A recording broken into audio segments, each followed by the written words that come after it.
Carbon ion की stability पर कुछ सवाल देखेंगे, लेकिन उससे पहले कोई रिकैप करते हैं कार्बन आयन का।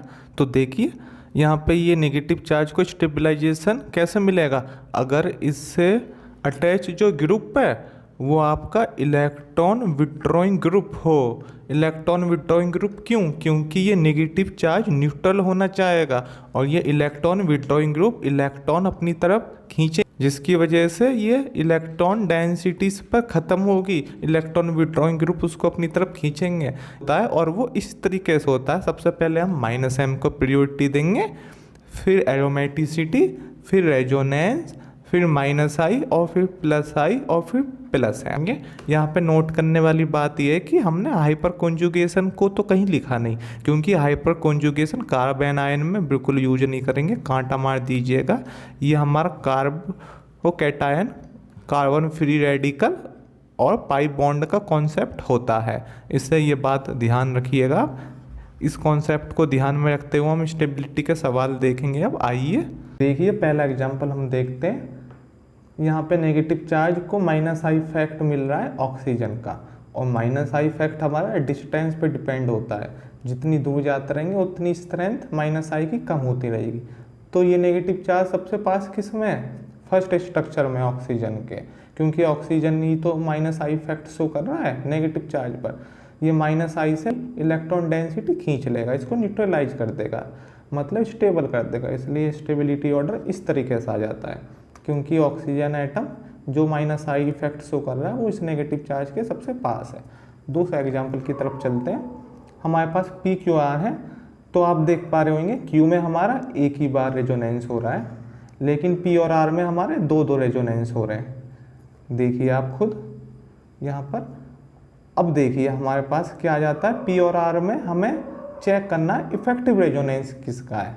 तो देखिए लेफ्ट हैंड साइड P और R में सेम है, लेकिन राइट हैंड साइड में हमारे P में तो कीटोन है और R में हमारा एस्टर ग्रुप है।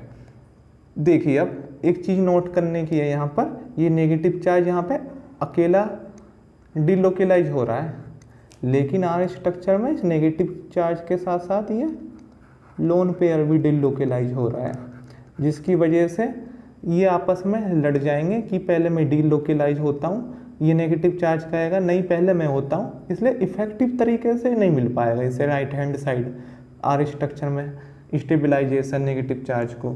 इसलिए हमारा P में तो सबसे अच्छा रेजोनेंस है R के कंपैरिजन में, और Q तो हमारा लीस्ट है क्योंकि एक ही बार उसको रेजोनेंस मिल रहा है। तो स्टेबिलिटी ऑर्डर हमारा ये आ गया PRQ। देखिए थर्ड एग्जाम्पल पर चलते हैं। तो हम देख पा रहे होंगे इतना पार्ट तो हमारा सेम है PQRS में, डिफरेंट हमारा क्या है, ये क्लोरीन। तो हमें पता है क्लोरीन हेलोजन है, और हेलोजन के केस में हम -i को देखते हैं +m के कंपैरिजन में। दिखाता तो ये दोनों इफेक्ट है -i +m, लेकिन इसका -i डोमिनेट करता है। पीछे क्या बताया था, एक ही ग्रुप के जब दो इफेक्ट शो करें तो एक देखते हैं जो सबसे ज़्यादा होता है। तो यहाँ पे हम -i को चेक करेंगे, +m को नहीं चेक करेंगे। तो चलते हैं अब यहाँ पे PQRS में -i जहाँ पे सबसे ज़्यादा है वो स्ट्रक्चर सबसे ज़्यादा स्टेबल होगा, और -i फिर से बता रहा हूँ डिस्टेंस डिपेंडेंट होता है। हम देख पा रहे होंगे P में ये सबसे ज़्यादा होगा, क्योंकि क्लोरीन हमारा ऑर्थो पोजीशन पर है इस नेगेटिव चार्ज के रेस्पेक्ट में, इसलिए यहाँ पे -i सबसे ज़्यादा होगा। तो स्टेबिलिटी ऑर्डर हमारा आ जाएगा P and then Q and then R and least stable will be S, क्योंकि S में हमारा कुछ नहीं है। अब चलते हैं फोर्थ एग्जाम्पल पर। यहाँ देखिए इसमें भी वैसे ही डील करेंगे हम, ये डिफरेंट ग्रुप की वजह से हमें स्टेबिलिटी पता नहीं है इस नेगेटिव चार्ज की। तो देखिए PQRS लिख लेता हूँ मैं यहाँ पर। ऐसे स्ट्रक्चर में हम देख रहे हैं कि ये ऑक्सीजन +m इफेक्ट शो कर रहा है, -i इफेक्ट भी शो करता है, लेकिन एक ही ग्रुप के दो इफेक्ट शो हो रहे हैं, तो एक देखते हैं। यहाँ पे OR का कौन सा देखेंगे, +m, क्योंकि ये ज़्यादा होता है। R ग्रुप में हमारा -i शो कर रहा है, क्योंकि मेटा पोजीशन पे हम -m तो कभी देखते ही नहीं है, इसे NO2 का माइनस आई इफेक्ट लग रहा है। यहाँ पे Q स्ट्रक्चर पर माइनस M इफेक्ट लग रहा है, माइनस आई भी है लेकिन माइनस M ज़्यादा होता है, और P में तो हमारा कुछ नहीं है। तो देखिए जितना इलेक्ट्रॉन विड्रॉइंग इफेक्ट होगा उतना ज़्यादा स्टेबल होगा। तो आप देख पा रहे होंगे PQRS में हमारा माइनस M वाला सबसे ज़्यादा स्टेबल होगा, और ये माइनस M किस में लग रहा है आपका Q में, उसके बाद माइनस I वाला, और ये हमारा R में लग रहा है, उसके बाद हमारा P, क्योंकि P में कुछ नहीं है, लेकिन हमारा S में प्लस M की वजह से इलेक्ट्रॉन दे देगा इसको, और इलेक्ट्रॉन डेंसिटी इस पे बढ़ा देगा, जिसकी वजह से ये और चार्ज हो जाएगा और अनस्टेबल हो जाएगा, इसलिए S हमारा सबसे कम स्टेबल हो जाएगा। इस तरीके से हमारा स्टेबिलिटी ऑर्डर आ जाता है। इस एग्जांपल को देखते हैं तो फिर से वही देखेंगे हम, इतना पार्ट सेम है तीनों स्ट्रक्चर्स में, डिफरेंट ये ग्रुप्स हैं, इन ग्रुप्स का इफेक्ट देखना है इस नेगेटिव चार्ज पर। हम इस तरीके से किसी भी सवाल को टैकल करते हैं कि पहले तो सेम पार्ट देखो, फिर जो डिफरेंट है उसका इफेक्ट देखो उस पर जहाँ पे वो पूछा है। तो देखिए यहाँ पे NO2 है, NO2 में माइनस M, यहाँ पे CH3 है, तो अब देखिए यहाँ पे हम हाइपर कंजुगेशन भी लगा सकते हैं प्लस I भी। तो देखिए एक बात बताता हूँ मैं, कार्बो एनायन में कभी भी हम हाइपर कंजुगेशन यूज नहीं करते, ये कांटा मान लीजिएगा, यहाँ पे कभी भी नहीं यूज करेंगे हाइपर कंजुगेशन, क्योंकि हमारा हाइपर कंजुगेशन कार्बोकैटायन और फ्री रेडिकल और पाई बॉन्ड का कॉन्सेप्ट होता है। ये हम जब इसकी वीडियो देखेंगे जब अलग से बात करेंगे। यहाँ पे फिलहाल देखिए प्लस आई एग्जर्ट करेगा ये, क्योंकि हाइपर कंजुगेशन तो मना कर दी है ना, नेगेटिव चार्ज पर कभी नहीं देखेंगे, कभी भी कार्बन आयन पे कभी नहीं, कांटा मान लीजिएगा। यहाँ पे OCH3 है, ये आपका प्लस है दिखाएगा। तो देखिए इफेक्ट सबसे ज़्यादा कौन सा लगेगा, माइनस M, इस पे जो इसे स्टेबल करेगा, क्योंकि माइनस M से ये इसकी इलेक्ट्रॉन डेंसिटी खींच लेगा, इसे न्यूट्रल कर देगा, इसलिए स्टेबिलिटी ऑर्डर हमारा इस तरीके से हो जाएगा।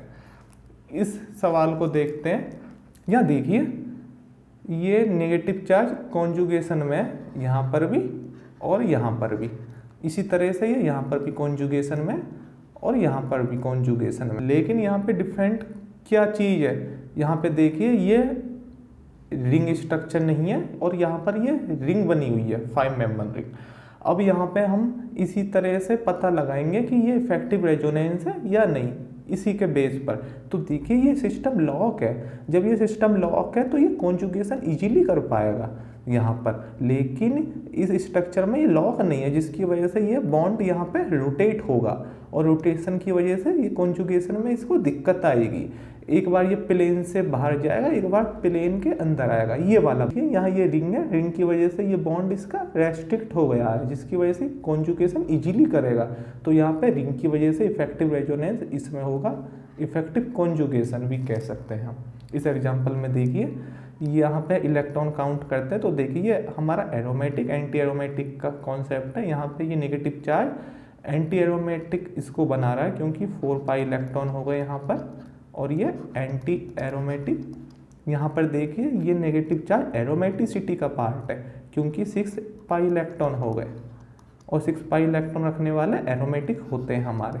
इसे स्टेबल कौन सा है, ये वाला, क्योंकि कॉन्जुगेशन में जाके इसको एरोमेटिक बना रहा है रिंग को, इसलिए ये सबसे ज़्यादा स्टेबल हो गया।